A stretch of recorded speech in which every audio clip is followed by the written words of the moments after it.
Right, so faith then is what we believe in and what we can't, I think, explain. And in this image, I've just got two lots of things that I can't explain. And so I need faith to believe in them. The wonders of science. This is a picture from the Hubble Space Telescope where it looked in one particular direction of the sky for many, many nights, and it just gathered light. And so the longer you look in one direction, the more light you're gathering, but also the further away that light is coming from, all right, because you're taking the time to gather it. And so each little dot in this picture, some of which are different colours, but that's not important, but each dot is a galaxy, so they're not stars. What you're looking at here is galaxies. So each one of those dots represents 100,000 million stars.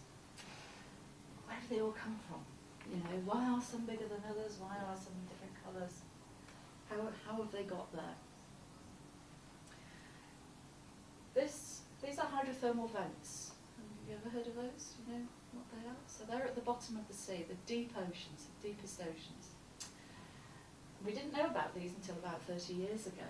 It was just assumed that the bottom of the ocean floor was dead because all the life that we know about on the surface depends on sunlight. What you've got at the bottom of the ocean is another source of energy, but it's not energy from the sun, it's energy from a chemical reaction. So what you've got here is very, very, very hot water, really hot water, that shoots out of these vents. They call them black smokers, because it looks like a chimney stack with black smoke coming out of it. Now what the black smoke is, it's not smoke, it's superheated water, which is having a chemical reaction with the water around it. And the chemicals that are in that superheated water immediately, when they react with the surrounding water, there's a chemical reaction going on and they precipitate, they put out little specks of sulfide, little black specks, and that's what the black smoke is. And this is what these are built up of, these minerals called sulfides, so they've got sulfur in them. And things can use the energy from that chemical reaction. No plants down here, only animals. So you've got a whole host of animals, all right? Now, we don't know too much about all the reactions, but we know a lot more than we're used to. This, what you're looking face on here, this is the Large Hadron Collider. Okay, it's in Switzerland. And this is where they fire hydrogen atoms round, and they're moving so fast that actually the electrons get stripped off them, and you've just got a pure positive charge. And these go round and round really, really fast, and the idea is you've got one going clockwise and one going anti-clockwise, and then they collide. So that's called the particle collider. And the energy of that collision was supposed to break apart those tiny particles into even smaller particles, so they can find this thing called the Higgs boson, which is, you know, it's like once we've found the Higgs boson, all the mysteries of the universe are going to be solved. Well, unfortunately, they seem to have found the Higgs boson, but all that means now is things are even more mysterious than they were. What they're trying to do is they're trying to create the first particles that they think would have been present at the Big Bang. So these are wonderful. These are absolutely wonderful. And these, the things that we talk about, the miracles, are wonderful. And we can try and say, well, you know, here we've got the wedding feast at Cana, the water into wine. Here we've got the feeding of the 5,000 with the loaves and the fishes. How can you take 2 loaves and 3 fish and feed 5,000 people and still have 12 baskets of crumbs left over? Yeah. And here, of course, we have the resurrection. How can we try and explain these? I can try and explain these. There's no way I can explain these. I can try and explain these in what I know of the science behind them. But I have faith that the engineers and the scientists who are making these observations and giving me these explanations, that they know what they're talking about, because none of these are my particular field. I have faith that these things happened, but did they happen in the way that they've been described in the Bible? It's the what happened that's the important, not how it happened.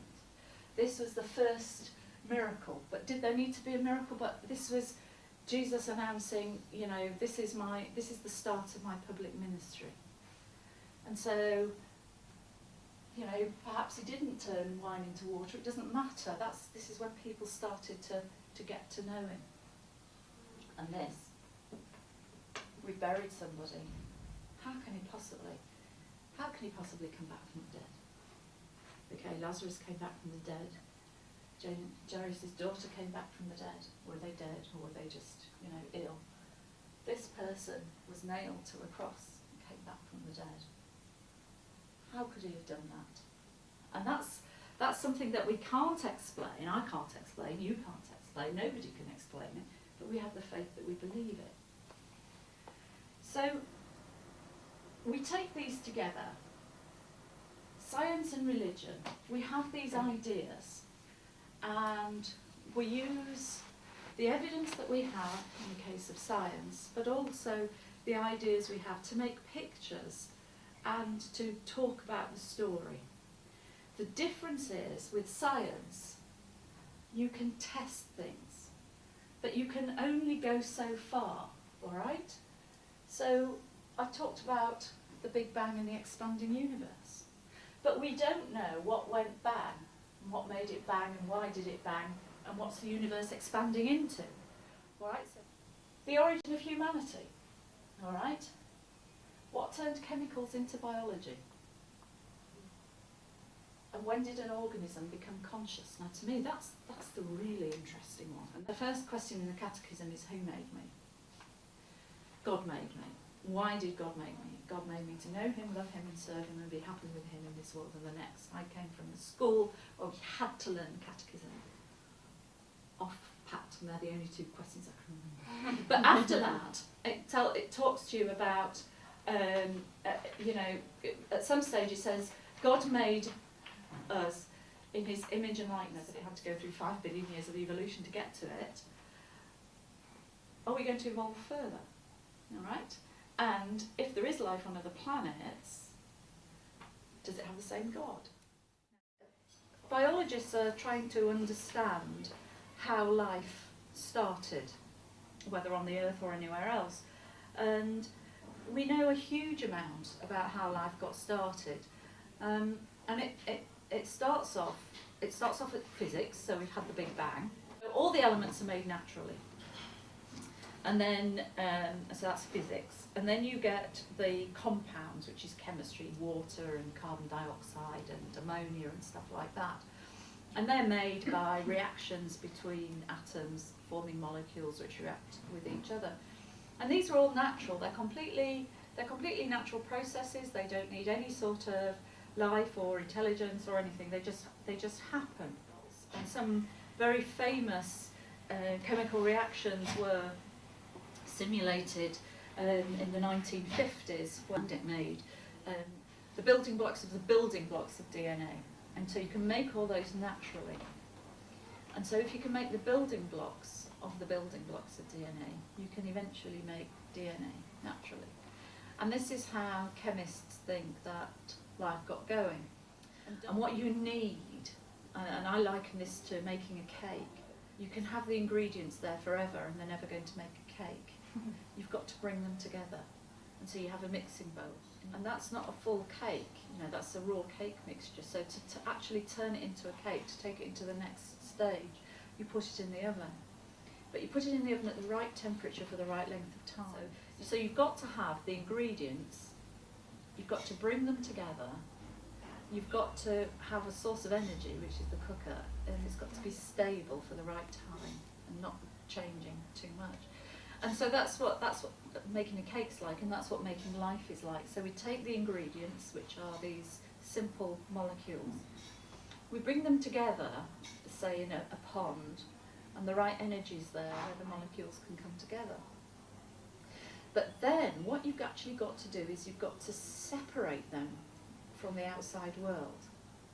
So you've got to put these chemicals in a little bag, all right? Otherwise they're just all over the place. And they're never going to do anything else other than be all over the place. So if you bring them together in a little bag, all right, so that's the cell, the little sac. And then, as I said before, they've got to be able to transfer the information they've got into the next generation. And so that's self-replication. And once you've got your chemicals in a membrane and they're able to start to replicate, then you can say, actually, now we've got the start of life.